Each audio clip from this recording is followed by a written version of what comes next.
We're in Mark, the 14th chapter. We now come, and what we saw was the betrayal of Jesus Christ by Judas, and of course the arrest. And so look at verse 43. Chapter 14, verse 43.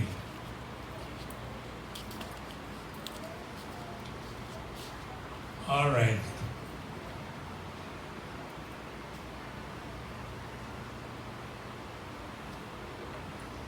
As you know, for a long time I've said that I love teaching the Bible. I love teaching the hard books, as many call the hard books, the difficult ones, as well as the easy ones.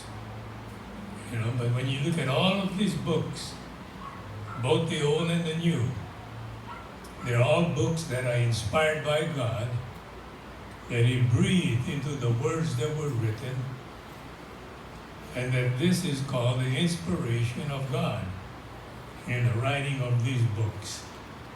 Okay, let's go on, and look at what we have now. We're in verse 43. All right? Verse 43. Is that the right place? Can you see? Verse 43.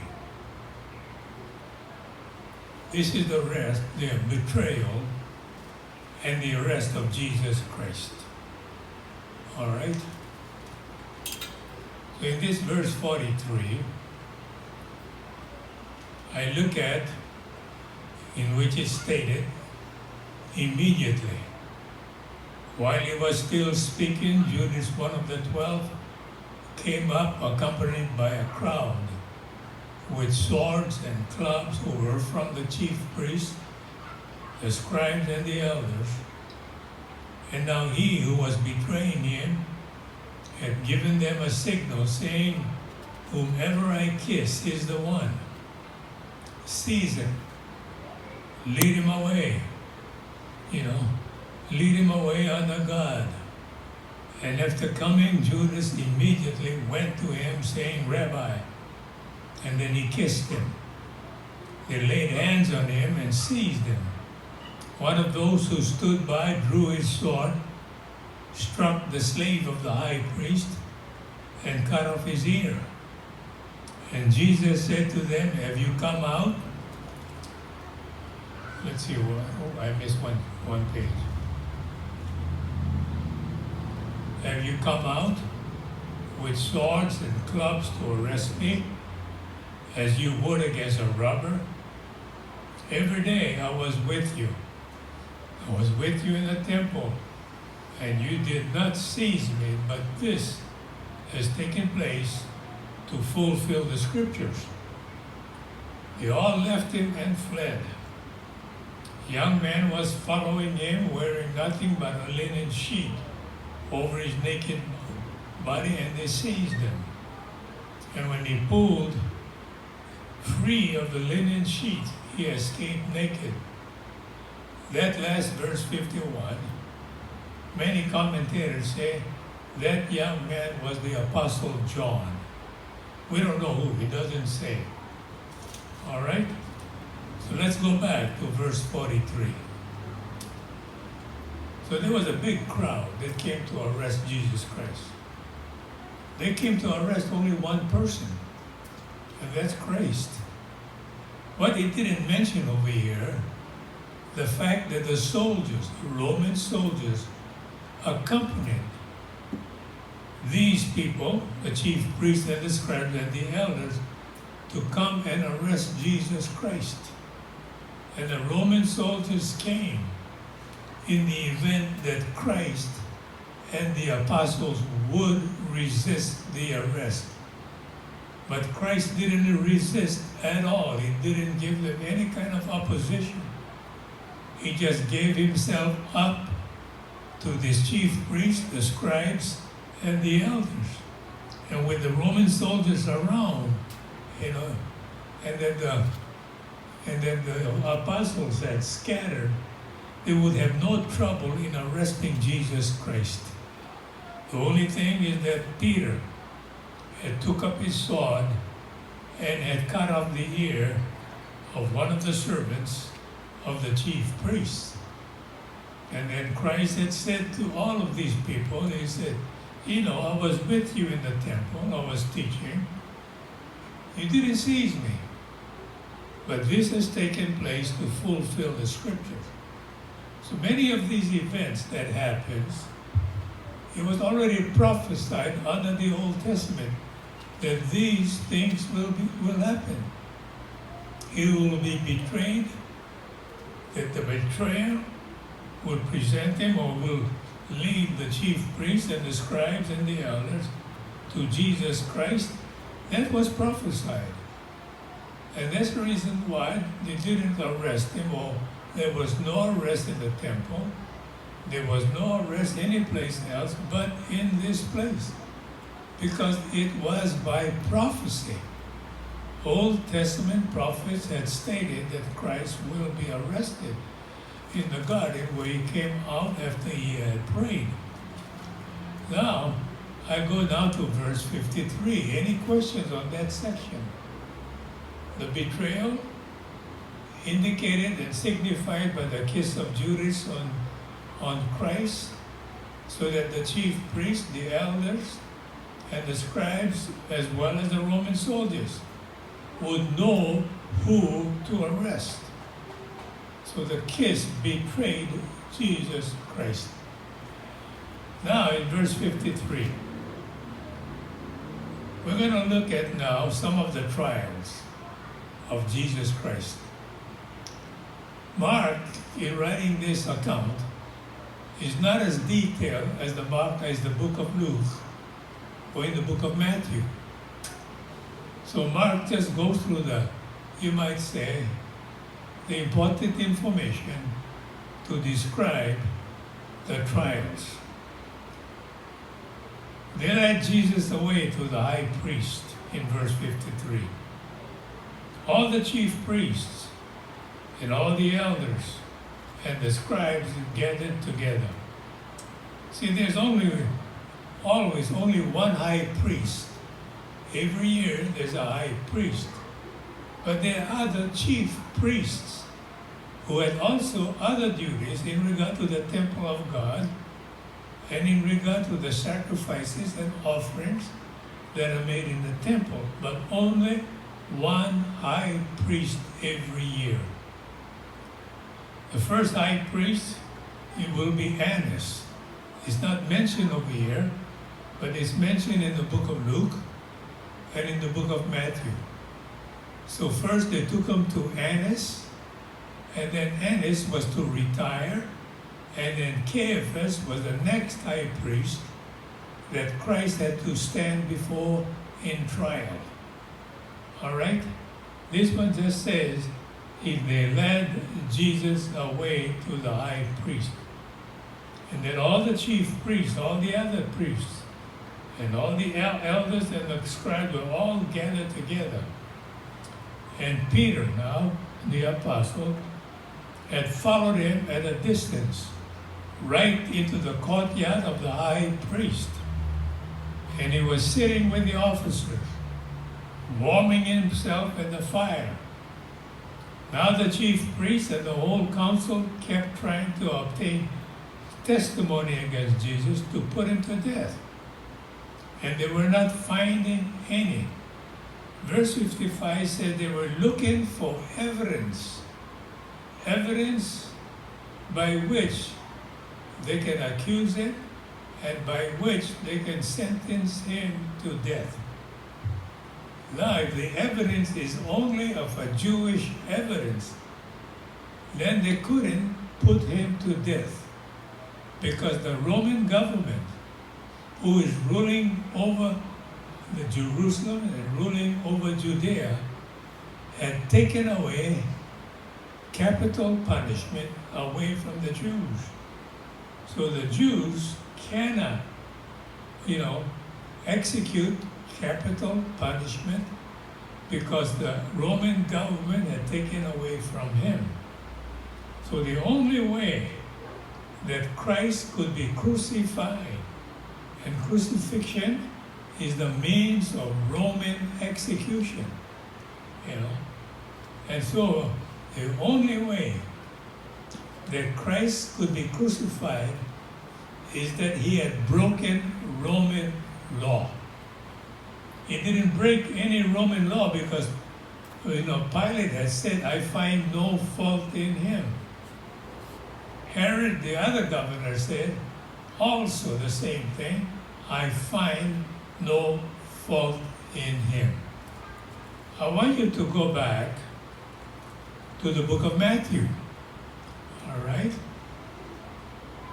I want you to read part of this book of Matthew in regard to the trial.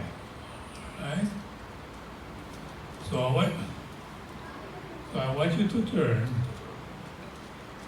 to the book of Matthew, chapter 26, and in verse 57, okay? Those who had seized Jesus had led him away to Caiaphas. He was the reigning high priest that year. And so every year they'll change the high priest to another high priest. They rotate that position. In this case here, Caiaphas was the ruling high priest. And so when the scribes and the elders were gathered together, but Peter was following him at a distance. As far away as the courtyard of the high priest, he entered in, sat down with the officers to see what the outcome would be. He wanted to watch the trial, and he wanted to see what will happen to Jesus Christ. And so now the chief priests and the whole council kept trying to obtain, look what it says, false testimony against Jesus so that they might put him to death. They did not find any, even though many false witnesses came forward. But later on, two came forward and said, this man stated, I am able to destroy the temple of God, and I will rebuild it in 3 days. The high priest stood up and said to him, do you not answer? What is it that these men are testifying against you? But Jesus kept silent. And the high priest said to him, I adjure you by the living God that you tell us whether you are Christ, the Son of God. And Jesus said, you have said it yourself. Nevertheless, I tell you, hereafter you will see the Son of Man sitting at the right hand of the power of God, and he will be coming on the clouds on heaven. And so the high priest tore his robes and said, he has blasphemed. What further need do we have of witnesses? You have heard the blasphemy. What do you think? And they all answered, he deserves death. And right after they said that, they spat in his face, beat him with a fist. Others slapped him and said, prophesy to us, you Christ. Who is the one who hit you? Now, not one of these charges that you see in this book of Matthew, the 26th chapter, had broken Roman law. So because he didn't break any Roman law, he couldn't be put to death by the Roman government. He didn't break any Roman law. So now the Jews had to find some ways of accusing him that he broke Roman law so that the Roman governor can crucify Jesus Christ. Like I told you last week, crucifixion is the means of execution under the Roman law. Under the Jewish law, if you broke the Jewish law that deserves capital punishment, what's the way of punishment? How did the Jews carry out their punishment? Not by crucifixion, but how? How did Stephen die? Stone. Huh? Stone. Stone. That's the method of the Jewish law, to stone a person to death if that person deserves capital punishment. So understand this. Roman law execution by crucifixion. Jewish law for capital punishment is stoning a person to death. Okay? You got that straight now? All right, let's go on further now. Go back to chapter 14. So the only thing that they can find against Christ was what this high priest had said. He has committed blasphemy. You know, committed blasphemy in which Christ had confessed that I am the Messiah, that I am the Son of God or the Son of Man, and that I'll be sitting at the right hand of the power, or I'll be sitting at the right hand of the throne of God, and I shall come with the clouds of heaven. So all what Christ has stated has been prophesied under the Old Testament, that he will ascend to heaven after he spent 40 days upon the earth after his resurrection. And when he approached, heaven, then God will glorify the Jesus Christ and make Christ to sit on his throne. There's one place that you should look at, and that's in the book of Revelation. So I want you to turn to the book of Revelation. I want you to turn to chapter 5. So this is what happened when Christ, after his resurrection, and after he had spent 40 days here upon the earth, he ascended into heaven. All right? And this is what happened when he went into heaven. Chapter 5, and you look at verse 9. See, Daniel, the prophet, had prophesied. Daniel had prophesied that Jesus Christ, when he is raised from the dead, when he goes back to heaven, he'll be glorified in the same way that this chapter 5 of this book of Revelation, which will say. And look at verse 9 now. They sang a new song, saying, and here are the words, "Worthy are you to break its seals.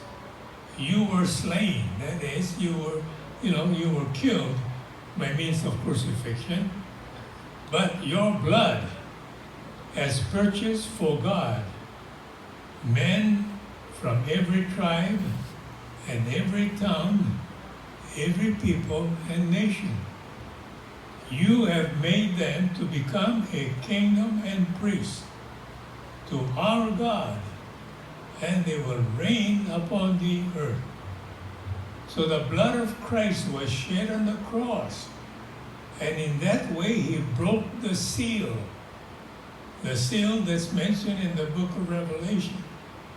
That seal that opened up salvation and opened up the kingdom of Jesus Christ. Because it says over here, the means of breaking the seal was by his crucifixion. As you look in verse 9, you were slain, or you were crucified, you were put to death. But with that blood that was shed on the cross, it purchased for God men from every tribe, every tongue, and people and nation. So that you can say that the blood that was shed on the cross was shed not only for one particular race. The Jews had thought later that the blood was only for them.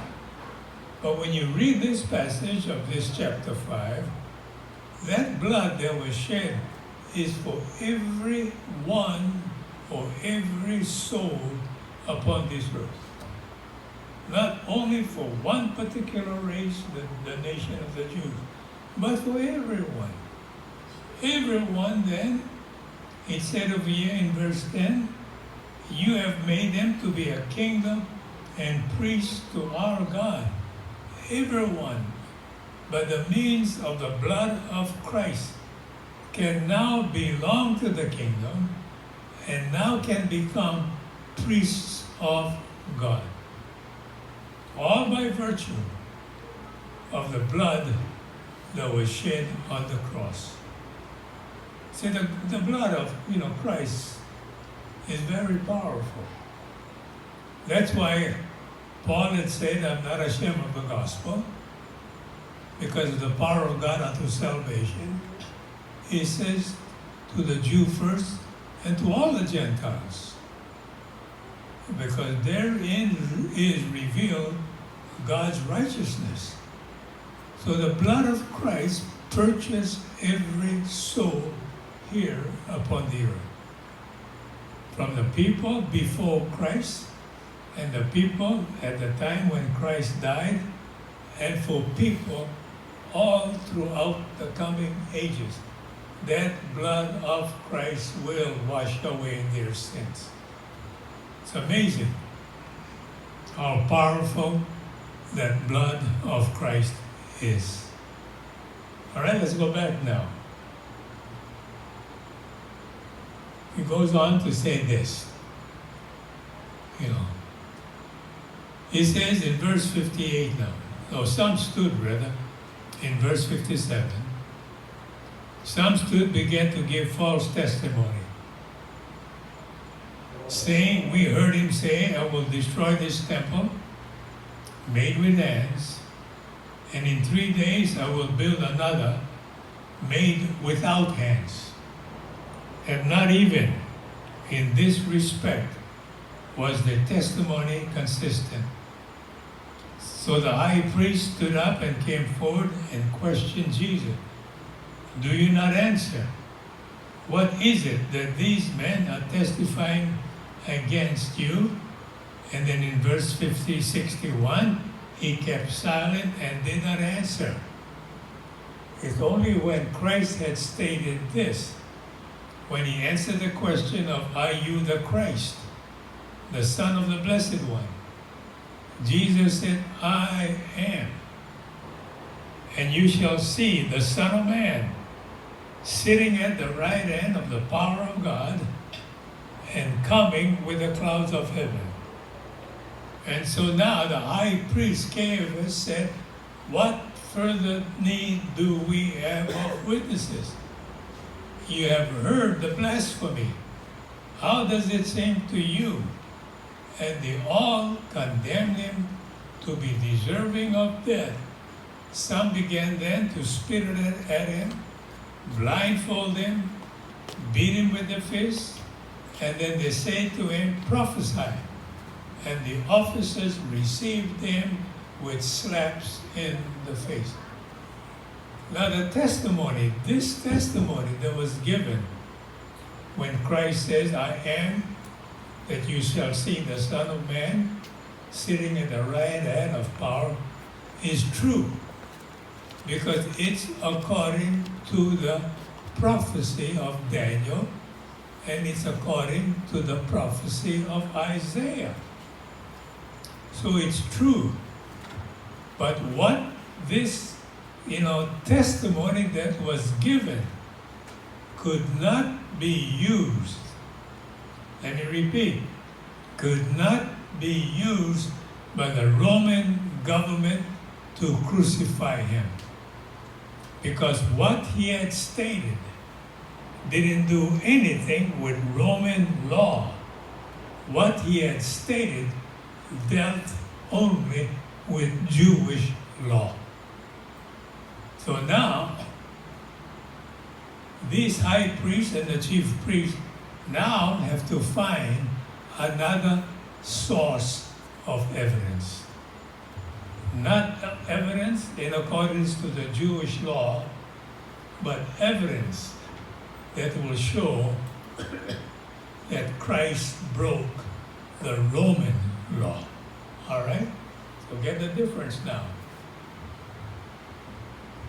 Christ, in other words, couldn't be put to death by Jewish law because the power of capital punishment, the Roman government had taken it away from the Jews.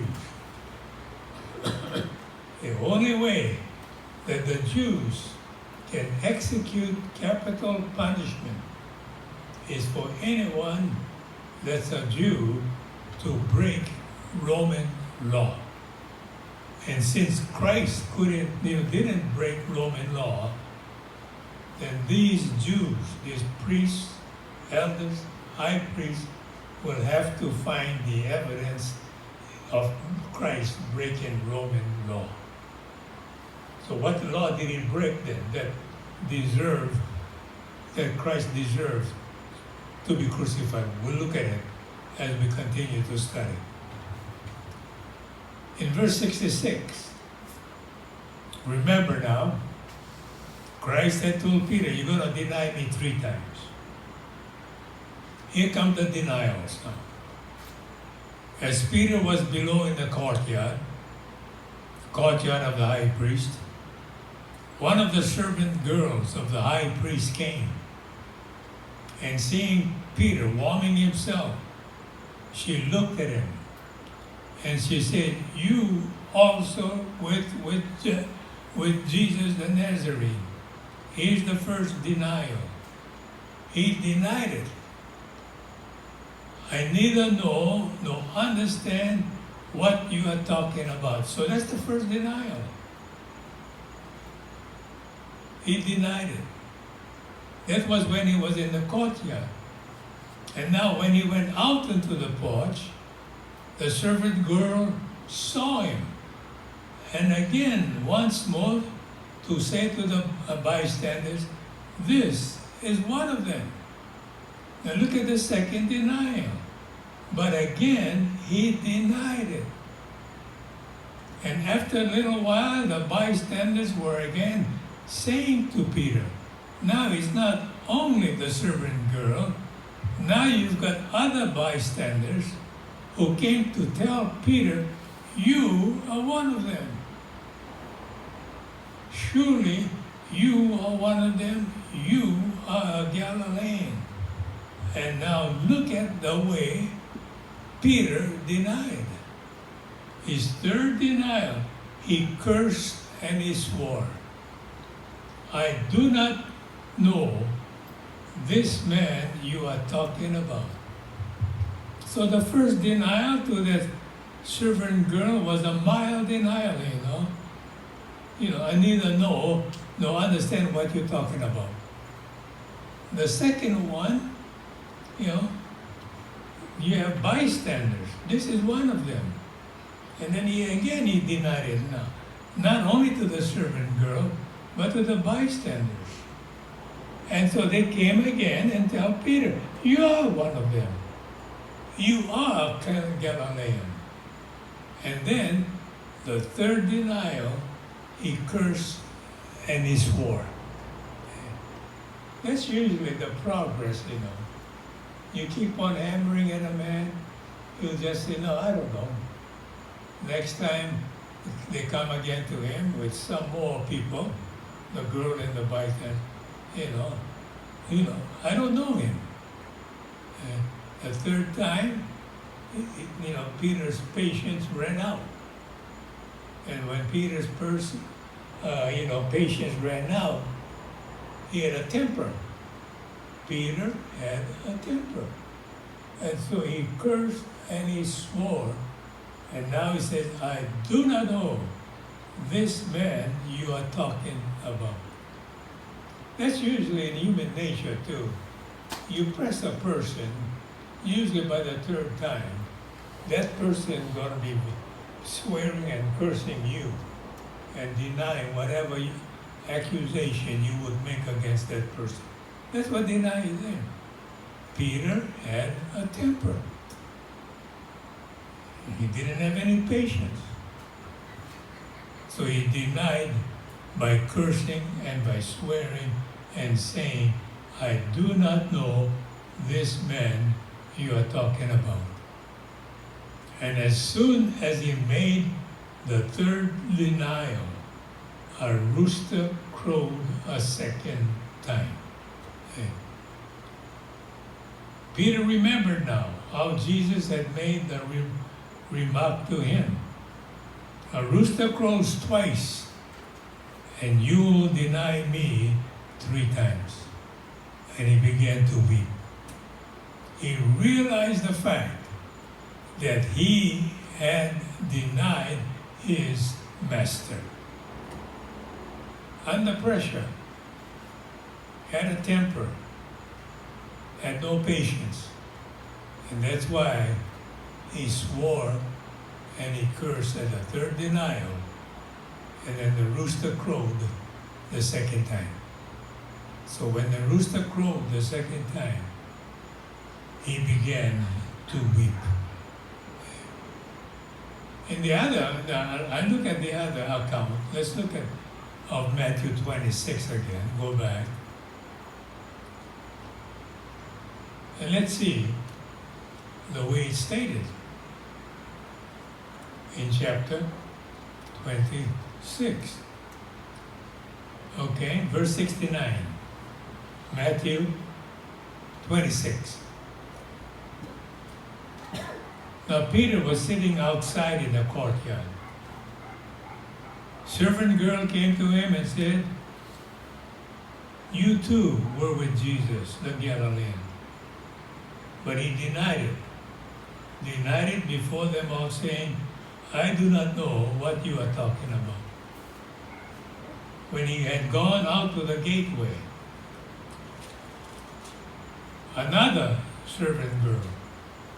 So this one says 2 servant girls, 2 different servant girls. The first one came to him, accused Peter. The second one came to him, saw Peter, and said to those who were here, this man was with Jesus of Nazareth. Now the second time when he said it, he denied him how? With an oath. All right? He denied with an oath. He says, I do not know him. He can say that, I swear by heaven, I don't know him. That's denying with an oath. All right? A little later, the bystanders now came by and said to Peter, you are surely one of them.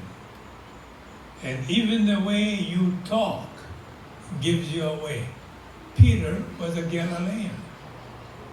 Christ was a Galilean. So they both talk in the same accent. Just like if I'm from the South, raised in the South, I would have a Southern accent. So in this case here, Christ and Peter had a Galilean accent. So these bystanders, when they came and said to Peter, surely you too are one of them. And even the way you talk gives you away. Then the third one, he began to curse and swear, I do not know the man. And immediately a rooster crowed. And Peter remembered what the word which Jesus had said, before a rooster crows, you will deny me 3 times. And he went out from the gate and from the courtyard, and he wept bitterly, because he then realized he had denied his master and his Lord. Later on, we're going to see the repentance of Peter in the book of the Gospel of John. Okay, so you got 2 servant girls involved. First servant girl says, you you are or was with Jesus Christ. The second servant girl came, he said to the people, this man was with Jesus of Christ. Second time, Peter denied it with an oath. Later, the bystanders came, and they said to him, you too are one of them, even the way you talk. And the third time, how did he deny? With curses and swearing. So it got worse and worse as Peter denied Jesus Christ. Then he wept bitterly. Okay, let's go now to chapter 15.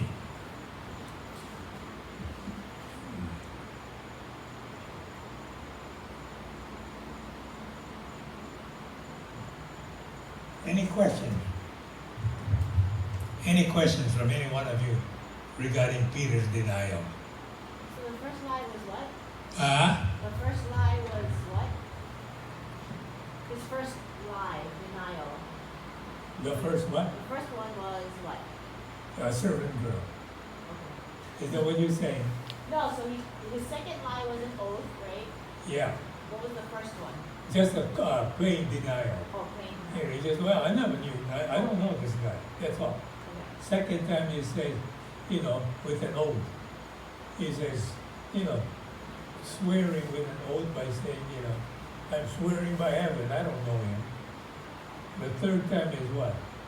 Swore and curses. So, it gets worse, not more. Yeah. Same thing with people, that's human nature.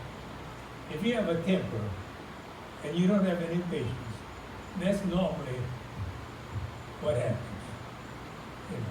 You press upon that guy. The first time will be mild, second time with an oath, the third time will be what? He'll be swearing. Never knew a guy. And he would curse. Okay, let's look at chapter 15 in the first 5 verses. Let's see what we can get out of this. Early in the morning, the chief priests with the elders and scribes and the whole council immediately held a consultation, and they bound Jesus. They led him away and delivered him to Pilate, and then Pilate questioned them, are you the king of the Jews? And he answered, it is as you say. And then the chief priest began to accuse him harshly. Then Pilate again questioned him, do you not answer? See how many charges they bring against you. Jesus made no further answer, so Pilate was amazed. See, he was like a lamb that was being led to slaughter, never opened his mouth. So it fulfilled the prophecy of Isaiah, the 53rd chapter. He opened not his mouth. And so now when Pilate had asked this question, are you the king of the Jews? And the answer that Christ gave was, it is as you say. So Christ is not denying it. Christ is saying, just like what you say, I am the king of the Jews. Now the Jews are going to take this statement that he is the king of the Jews, and they're going to use this statement to testify against Christ and to tell the Roman governor, see, he's challenging the throne of Caesar. And that's the testimony that these Jews will use in order for the Roman government to crucify Christ. All right, let's go on further. Verse 3, the chief priests began to accuse him harshly because of the fact that he had answered, yes, I am the king of the Jews. Pilate questioned him again, do you not answer? See how many charges they bring against you. Jesus made no further answer. So Pilate was amazed. This is what the prophecy said, that he will not open his mouth. He will be silent at the trial. So now there's a custom or tradition, at the feast of the Passover, that at the feast he used to release for them any one prisoner whom they requested. That is, the governor of Jerusalem or the governor of Judea can release one prisoner, one notable Jewish prisoner. Yeah, that's the custom. And so, they requested, what prisoner do they want to release? And in verse 7, it tells you who. The named Barabbas had been imprisoned with the insurrectionists who had committed murder in the insurrection. The crowd went up and began asking him to do as he had been accustomed to do for them. They went up to Pilate. And then Pilate answered them, saying, "Do you want me to release for you the King of the Jews?" He was aware that the chief priests had handed him over because of envy. But the chief priest stirred up the crowd to ask him to release Barabbas for them instead. And then answering them, Pilate said, "Then what shall I do with whom? With him, whom you call the King of the Jews?" And then they shouted back, "Crucify him." And the charge would be that Christ claimed to be a king. And that Christ came to be a king to challenge Caesar. That's where they charge him with breaking the Roman law. Pilate didn't see that though. Pilate didn't accept that. But Pilate, in his weakness, accepted what the Jews wanted. And going to use that charge that Jesus is the King of the Jews, and therefore he'll be crucified. Yeah. So it's in verse 12, answering again, Pilate said, "What shall I do with him whom you call the King of the Jews?" Verse 13, they shouted back, "Crucify him." Pilate still continued in the innocence of Jesus Christ. So that's why he asked this question in verse 14.